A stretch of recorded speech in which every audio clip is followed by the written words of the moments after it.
Mamindi can rim kakra wo game kesi na nyumre beto dwa wo FIFA Club World Cup nim. Come game. Manchester City ni Juve. Okay. Kakra bi na me pese no rim. Na me so ba be kai. David. Man City ni Juve nim be ye de. So be ka Salzburg ni. David. And they say how much. Again, adukronti a me wo interest wo sa game we mu ni say. So far, o che FIFA Club World Cup na Juve ni Manchester City nyina na impressive very much. O share clubs o mu free Europe ekoi na. Juventus so far ni 2 games awabo. We win 2 games ni nyina hye 9 goals a concede 1. Manchester City so 2 games awabo we win ni nyina wa hye 8 goals on concede bi. And between these 2 clubs ni ye pedi obe topic group no. Na ye hu di obetimi akonanim kese pa. And 2 teams ni nyina ne performance e wo FIFA Club World Cup no e ya de ba ko a Emma game na nkasa hype na akosuru because of the kind of football na 2 clubs ni nyina no performing edemaye o FIFA Club World Cup no. Juventus mani adwo ho pay because se me hwe omodem bo Italian Serie A just ended season no. Na me hwe Juventus e wo FIFA Club World Cup na it seems say Juventus style of play no. Igo tudo atisane kakra e wo FIFA Club World Cup no because the men woni say ne treback na wo bo no FIFA Club World Cup ni nyina no. Omutimi kura ball no. Omutimi attack, omutimi control. Anka Juventus yeni mo ne de. Omo ye bo boku a see yen control yen bo good football. Yen attack bebre no ensa da nyo mo star. But with the 3 back no mo bonus say no. Eyo obo 2 number 6. Sa 2 number 6 no mostly ebeye Lukatelli ana Turam. But ma Turam no mom no e drop deep ebe ka 3 back no ho. Na ono na ye the first face ball receiver. Enti omo be initiate attack bia na eye Turam ana be drop abetri. No baba beje ball no mostly ombo 2 number 10s on sanke nim say consesao mu omo ye typical wingers by this time around with FIFA Club World Cup no obo double number 10s na the wing backs ni mum aflade wide areas no double number 10s no so no e between Yildiz and consesao but unfortunately for Juventus sa 2 players ni nyina nsi akan but sama ba ko so drop deep ebe ye the ball carrier e the ball no come anim enti Juventus 2 games aken match so far FIFA Club World Cup no ball ne da form omo possess omo create unim say so far uyi Bayern free wa team a washe goals kese pa no Juventus eka ho washe 9 goals only Bayern na washe goals asay no and on the part of Manchester City Pep Guardiola likely will say season e ba be rem no obeki ka ne ho kakra because so far Manchester City so 2 games amabo ni nyina no the open no on the right back left back e invert as usual ebe ka midfielders ne ho Ombeka midfielders ne ho a no manya numbers so mfimfin o te said your penno no mo dia control now we making sure say the final line no eye players omo anim ho no ombe stretchy opponent now man the wingers no any opportunity to beat you in terms of 1v1 because dokumene sa guys no sabi onye omo a 1v1 ombetime beat you until almost stretchy opponent our the final line now Mamouche green light to operate say Manchester City player yamani freedom to operate Mamouche or drop deep or pili wide wa make difference in nyanti so far ken 2 teams in the ball number enyanwumre no Juve Manchester City na be one of the best why na be topi most likely say you betimenya Real Madrid Juventus Real Madrid Manchester City say the game no ebesi akobia by battle no baby am pesa mehwe ni mfimfin hono Turam ani Lukatelli against Rodrigo Cascante and Abranti friend say Tiani Reinders enti nyame ya adom enyanwumre e wo FIFA Club World Cup no ye be witness a good game Mirem kakra wo transfers no Pini Zahavi a super agents a obi enim Pini Zahavi e wo transfers pa na a lot of clients Barco Christopher Nkunku a wo see a kind of Chelsea bobuku no Chelsea person mo ton Christopher Nkunku enti se obeka ya Pini Zahavi pese o use ne links ni nyina na ode Christopher Nkunku eko team kese enti ubeti yes Christopher Nkunku Pini Zahavi pese ode ne kwaya swap deal e wo Barcelona na Femi Lopez aba Chelsea na Nkunku akọ Barcelona sa deal ne call off reports aba bonten se osako hu Manchester United for say anka Nkunku nkọ Manchester United na Garnacho embra Chelsea or try ne call Bayern eno so amfa so papa friend say Pini Zahavi person ye bibia ma Brante friend say Nkunku enya top team emu ayedin me na wo ka say wakwa akuhia Galatasaray for say me ana na nse me de Leroy Sani bremo makra friend say Nkunku wo ho emu ayedin anka Galatasaray for pa mo befa Nkunku So as a stance now, Pini Zahavi, I offer Nkunku, Eddie Akoma Galatasaray for, as to say Omobeje, so Muntibinje, running Krabia Nibetre, and to trend ye Nkunku's to future no, Ebeko. Now, on say, before season we no, a PAG for Benya, Vitinha, Joao Neves, and a Fabian Ruiz no. Na me for the bakwa, owo PAG in Finfi, nebi bopani ye, Emery. Sa guy no, young guy no. Na me no ka say Luis Enrique PAG me for treno. Akwa ye Vitinha. Fabian Ruiz ne Joao Neves anebo. Emery nsheda enye regular starter. Onim say or Manchester United listen so. Manchester United enche bia Christians Brent Fence Eriksen ono no be fit nim. O free ma Manchester United options for the midfield. Omo si PAG for midfielder Emery no. Omo be hia no Manchester United. PAG nye omo adwen se omo beton. By yet it is a PAG forces omo beton dia. Omo ne die si China omo da baby omo da 100 million euros for Emery. Yes, PAG for ne 100 million euros. And this Manchester United for no was Canada any Abranti ne da ho omo fiska no embefa.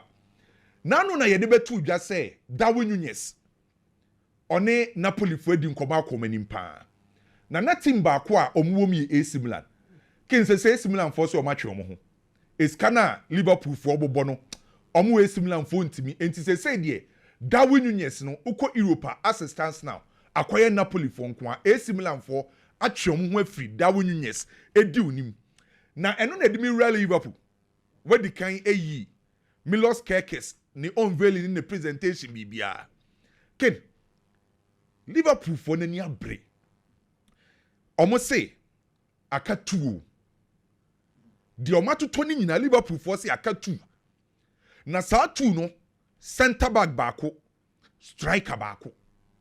Striker ni be depend on Darwin Nunez situation. Enti sa what say Darwin Nunez a free Liverpool bobo ko nim say kukuro. Liverpool force almost signing saka 2. One center back. Center back no eye Magay. Me no ka say ni agent wo Liverpool krom ho. Magay agent e wo Liverpool krom ho. Aka striker. Striker no so see Isaac. The Liverpool for ye no. Afini e ba be red July o. Liverpool for spend 187 million pounds. Liverpool has spent 187 million pounds. Get your agent no Liverpool. Oh, Liverpool CC. Anko mo koso den.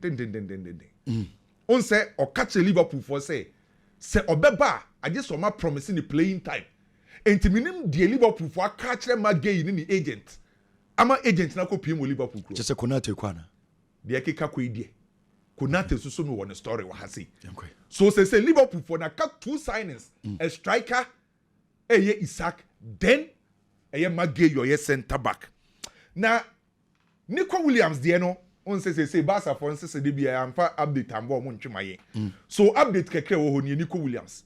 Really as you said, Ninia Iñaki Williams ebe kasa coming days yi. Me hu se be oba for credit statement bi aba. Na the eternity say Iñaki Williams e 31 years. Nico Williams e 22 years. Na last summer at the time of Barcelona ni Nico Williams e wie bibia no. A Bilbao for mpanyimfo ko hu eye omabusuafo no. Eye Iñaki Williams ana convince ni nua ne say ontena ni embo season ni wi ana otie ni nua. Osi ni nua no eye ni role model ne mentor. Enti nipa ba ko o ka asem e de kire Nico Williams otie eye Iñaki. So Iñaki e ka kire ni nua ne say obo season ni wi na opese okwa mechirawo. So at the time Nico Williams e ko ka kire Iñaki say officer ba me pese me kono ena na Arsenal wom Chelsea wom Bayern wom no eye Iñaki Williams ana ka kire ni nua Nico Williams say e mani intwapo so opetim bia ba ontena Spain ho na ompetim kese mbo eye Real Madrid ene Barcelona mu baako enti so be kai ya de Real Madrid linki Nico Williams ni nua Iñaki Williams ka kire say e mani nko outside Spain teams akese mienu no ompem baako mbo by na ye Barcelona na akra ne pe so enkomo na Iñaki Williams e de baba bontini nyina na ye say obema o mehu say akra no wasom ni decision e ye Barcelona enti be obafo no omo threaten na busuafo ni nyina no waba besum team e friend say be obao e wo so mane kwa asomdwem ye sini nua no onfa ni nsi fom tem o mususu no on na atete Nico Williams side die Inyaki beka Nico tie ba yesi we die Inyaki agya tuma ma ne say Barcelona no obetima ko nti ono unse osua no ana suso ni mutete na nti onfa Nico Williams nsi aka na osi ni role model e wo football mu say ni nua no ne brother no nti ni nua ne de onfa ni nsi from kra ye be twen komo no nti ye twen de beba Sancho so say two teams na twen this season Juventus ene Fenerbahce na twen Sancho this season Juventus offer ni 3 years 5.5 million euros eno no eye salary net yatete tax free no mama Manchester United 24 million euros Fenerbahce for the so 3 years 1 year option salary ni 10 million euros bonus 2 million obia de no offer akwa koma brandie no omo twen the final decision na oka eye Christian Mosquera Valencia for a center back no me no oka say Arsenal name boy no RH personal agreement 2030 Obasna RH personal agreement aka Arsenal Valencia aka boy no almost be 1 year e won the contract nim the contract be wu 2026 by personal terms no mu di ye no eye better wa damfo Andri better and aye adwuma ni nyina omo agree till 2030 omo say oye future ana u use economic benefits na ebo no so enkosoro enti to 2030 no ma agree nti Christian Mosquera teams na pe na ball ni onimbo season etwem La Liga no say yemfa ball from yen win ball from no ground duels no ono na winya akese ye pantu onimbo ne bo na Konate de na obusa me no Ken unse Konate de ba ne che say omo ben no ene omo wo Liverpool no waka kiro mo say ne contract ne be we on renew yes o ma waya mo ma ya we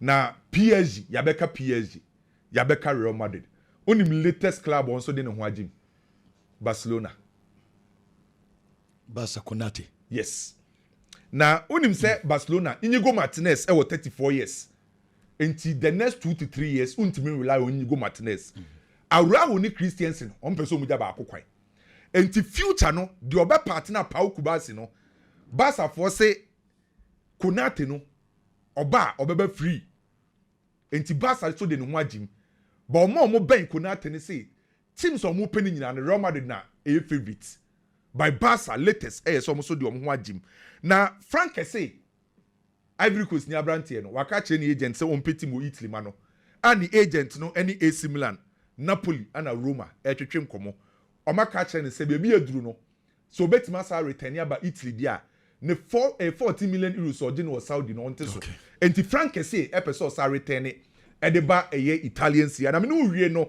Chelsea center back Bediashel Olympic du Marseille for any Chelsea twetwem komo so ombenya eye Bediashel na Edison Bediashel onye starter on ball no mobi so on dem on mobi wachi wo mu obebobi na ade no mo bobi no yeton mo clubs na ade obi wa ball no me hu so bobi ye nton no ana say na wokotoko ne house pa team ben na oka ne ho asemi anye Bediashel die na be say ana wo yesa die no de tie ne say players no o tanya bi bo no as o wa no yapton no ba obi wa wo timusa wo mobi ba da bi o asumesi a on television in history pa one of those decisions a shocking we are saying say Chelsea decided say after this asimum and no muja ne kwan na mo keep Bediashel Kwame between this say anyway Bediashel one and yeah Bediashel this has on wa satu with all due respect Bediashel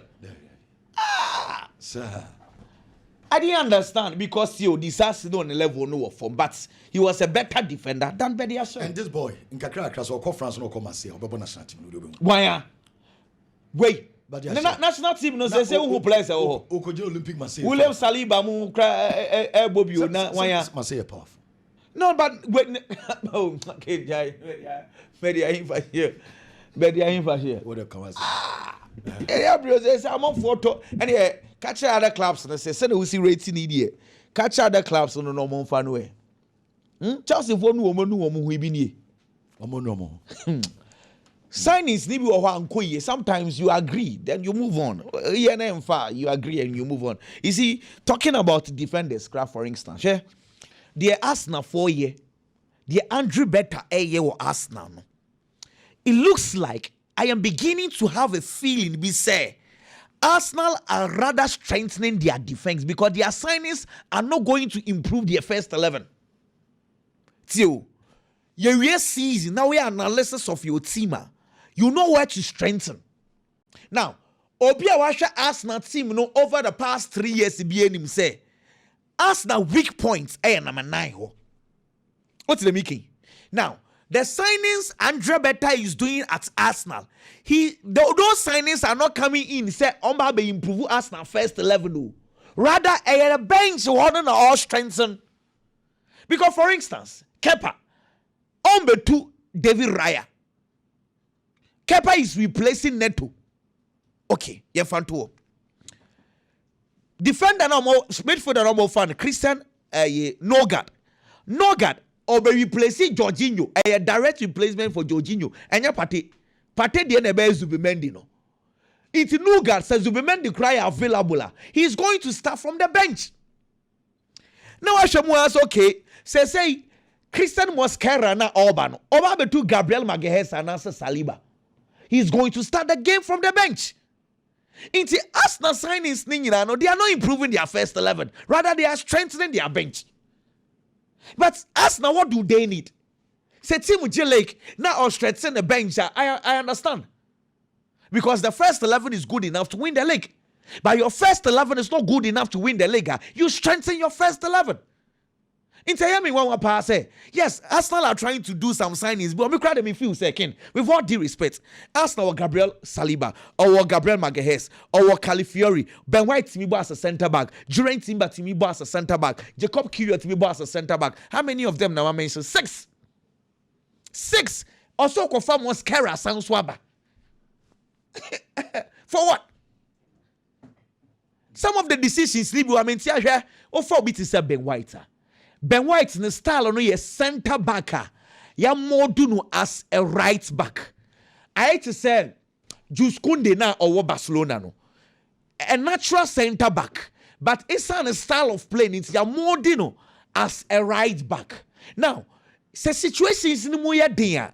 Jules Koundé can play as a center back. Ben White can play as a center back. I to say Calafiori na Arsenal for far no. To say Josko Vardy or no Manchester City no. Left-footed center backs with Mbeumo as a left back. It is a SMBC no more ball left back. You can just push them to the central defense area.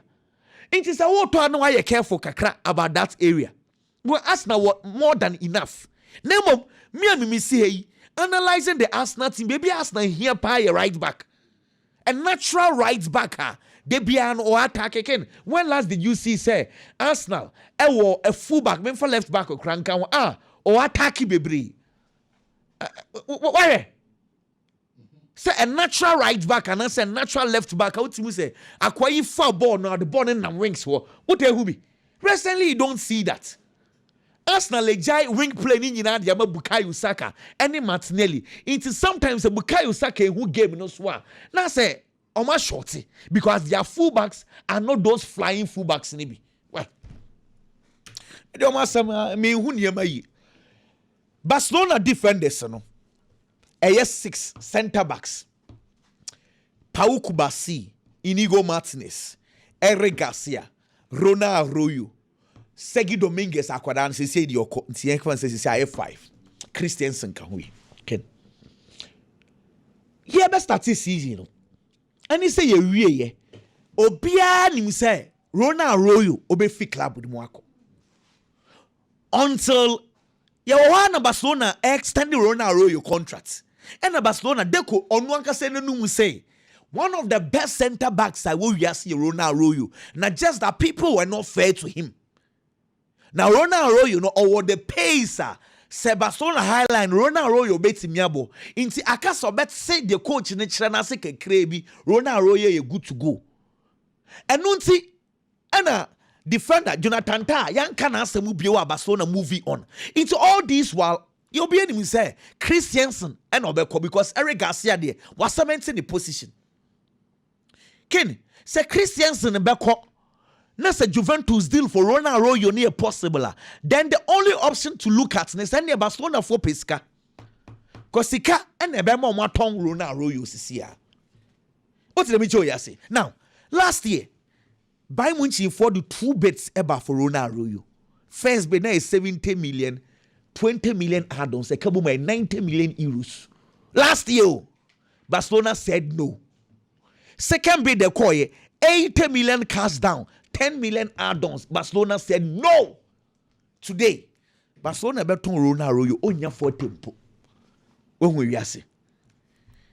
Sometimes deal go wa on say here transfers deal go we tim betwam ba ko pe one ton a we san so nya bio I to say your wa na yete say Chelsea Callum Hudson no do Bayern Munich for the bet 45 million euros e bia ba betwam Chelsea for anye echire Chelsea for mo de man not for bet 3 million pe into deals bu we betwam Araujo de for Bayern Munich ni Ansu Fatimo deal we yan kasa time Barcelona je 90 million euros a kasa sa o mo shabre. You move on. Manchester United, Ken, one of those few clubs are a what portfolio called chief negotiator. Brofuna Mekano, chief negotiator. Nejumani say, or to office. Nejumani yinana say Manchester United air kotadie papa wojuma ba ko negotiate. It's United our portfolio ye for the chief negotiator. Time nana Ed Wood will hold on. Now I'm chief negotiator near fund Matt Judge. Can't if you got me Matt Judge. But we think say you do transfers in the pen who Ed Woodward I know the actually because the Jumana say Manchester United the quarter the corner no negotiate no negotiations no aba. Then we got to point here also. Akwa negotiations oh ye so ye for from bra. Manchester United employed a new guy. They said you're in charge. Your friend Matt Hargreaves. Matt Hargreaves no ye Juma or Adidas. Why ye Juma or Adidas for more than 12 years in ye? Can't try and get me those pictures. Matt Hargreaves. Okay, Matt Judge name. Mam next one. Mam the new one. Ken ne Juma ni nyina ne say o negotiate. Now what's baffles me ni say you have a chief negotiator. His job is to negotiate and get the big deals for Manchester and the best deals for Manchester United. Yet Manchester United court market anymore. They don't get the best deals. Okay, so Liverpool ye negotiations here. O just a Richard Hughes mo kono mo ye negotiations pa wafako. And so papa na that television is chief negotiators experience just say paying for big portfolios. Omo kwa negotiations near day. What's going on?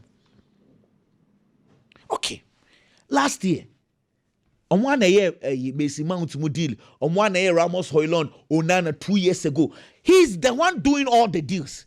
Say United akoto Matthias Cunha de aba. Say Diabo, say Diabo. Say Cunha na man you call fan buy no. Club will be on Manchester United by negotiations. Is making reference to the Cunha deal. Say, wait me to just 62.5 million pounds. Akofa Cunha there. So play bia ho say kana utua ma Cunha no hwe so na fotua medie because Brian Mbeumo initially enim so nkofo no crowd the 50 million we call now the add-ons be 10 and 5 be come beje.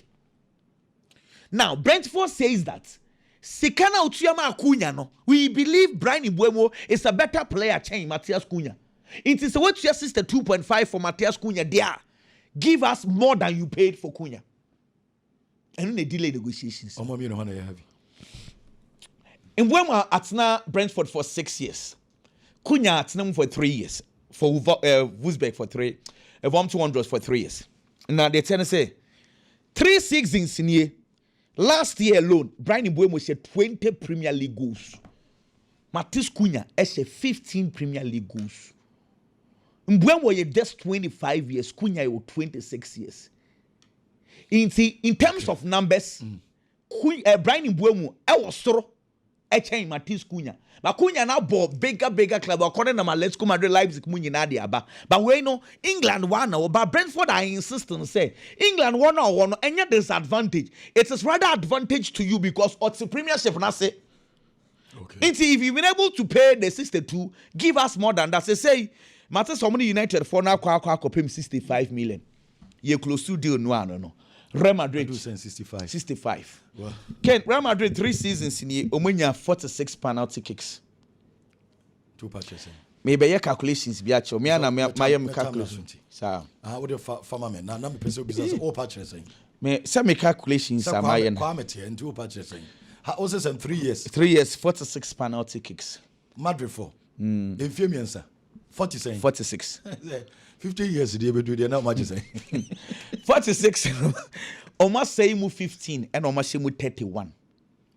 Must say saying 15. 15 and almost say mu 31. I also do. Na I say my statistics be out I would want to show you.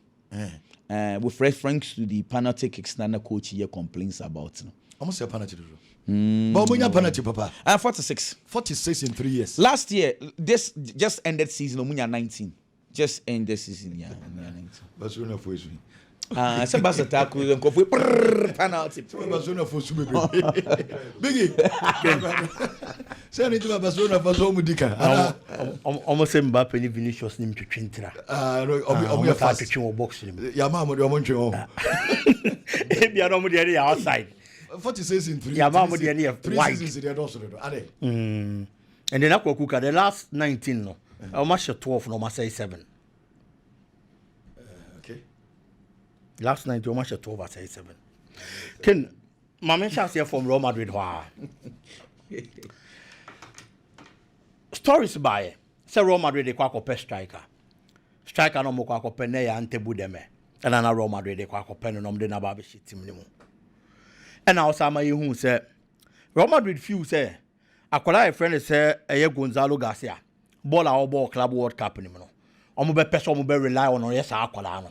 Na omo de eye Ante Budeme sem no e de ato nchen. Anope ya reports aye ba che say Osasuna enya coach foforo. Coach na Osasuna enya no no. Enso show interest e wa akola e friend say Gonzalo Garcia mo because of feel say ono to be hia akola no e wo Osasuna bo oboko nim ken. And I feel say it is a mover. E was a Real Madrid man see. Na Real Madrid gina so dinya Ante Budeme into their squad. No ba be gina ba be see akan mo. I am saying this because Gonzalo Garcia a young player. The performance ne was soro pa. He hasn't been bad. Last season in the Federation in Kwadani League and also at the lower division for Real Madrid Castilla.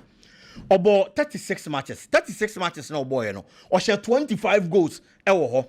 And this are boy in the lower division. No about 36 games no share 25 goals ah. Ubenya sa GDN ne trust no wa Kwadani mu say o man opportunity into the senior team ah. Obetimi aboa no baba be se sanema ewo senior team nim and na say wa kire pen numbers say ade a ohia a opportunity and as a bigger platform. And think Madrid in penny for no. A man is akwanya no senior team ni mo. Sa akwada ne mra no mra me see account for the senior team. I feel it is a step in the right direction. But me ka say was Madrid gina we so no mama Ante Budeme move ne bam because Ken Ante Budeme move no. He's an experienced player. Ante Budeme we are talking about 33 years. In the Spanish La Liga, open season there he was one of the best strikers in the Spanish La Liga. Oshes 21 goals. I was Spanish La Liga nimu. Ubeyi Kylian Mbappe e de afrio. No you Robert Lewandowski de afrio. O yo mumi enu frio no play o che goals kese pa. E Ante Budeme.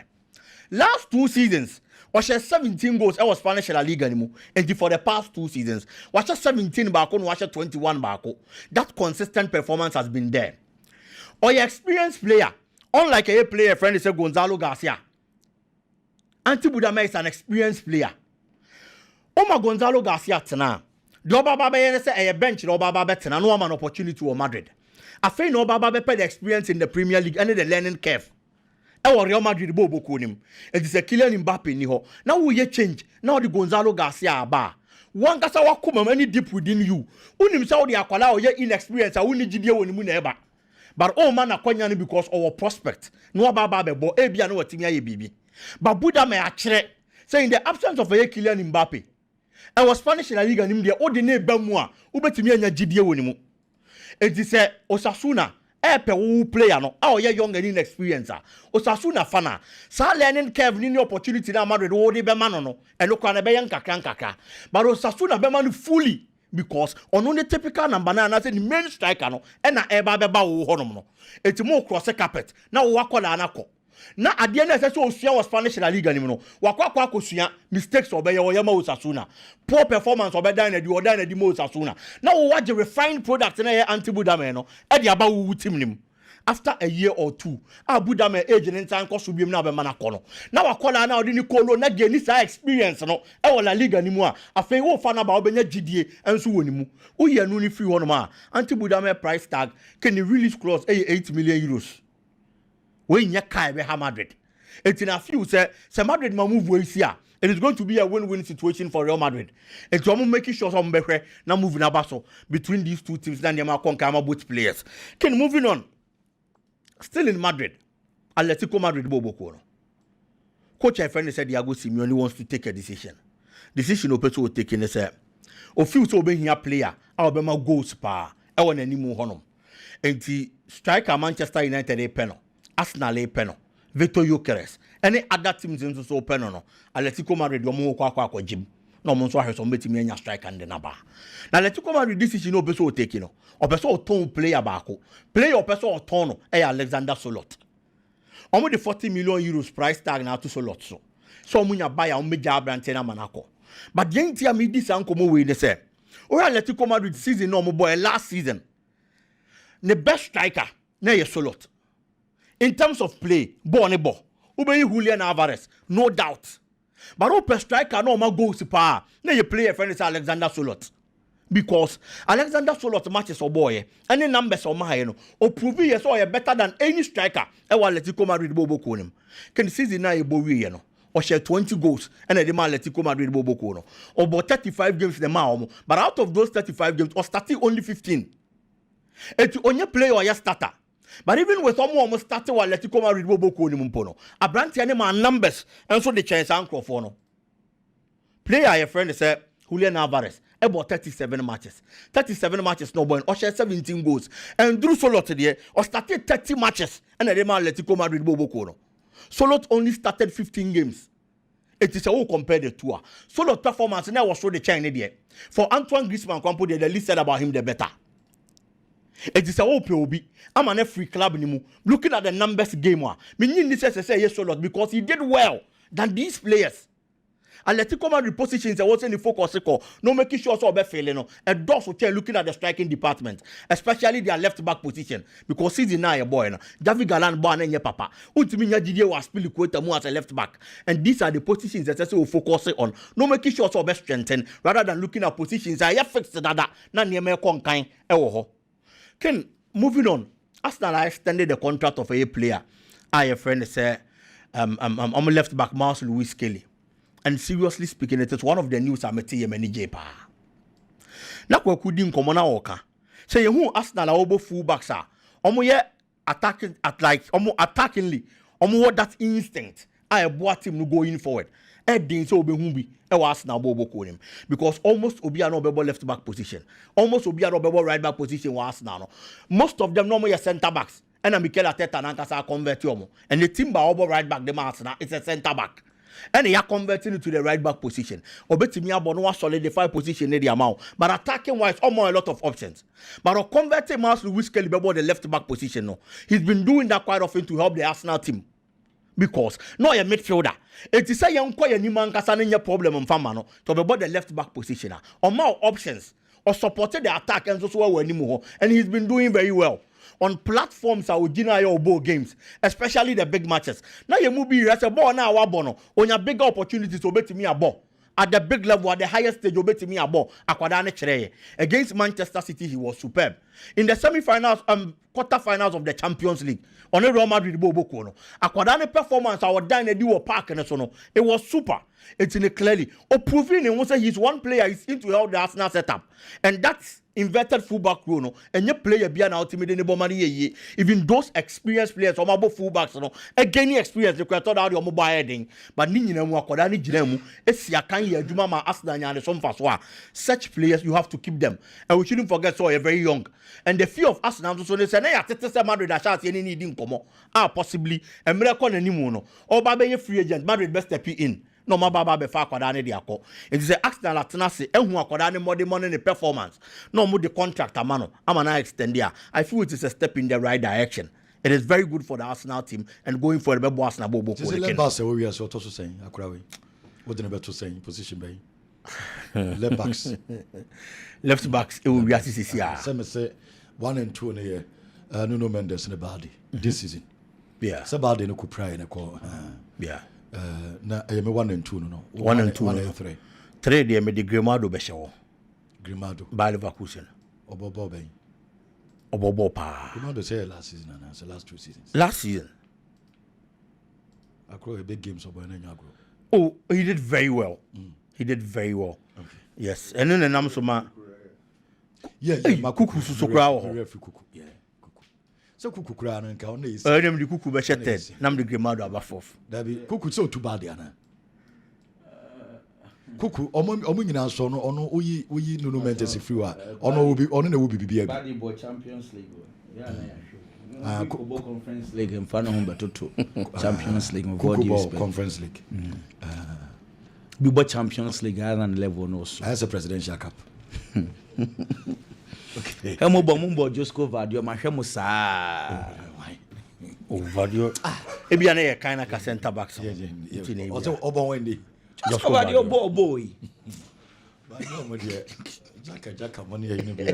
You fancy me that say. You fancy. Okay. And you see team play of the season na. Hey. I the team on the yard.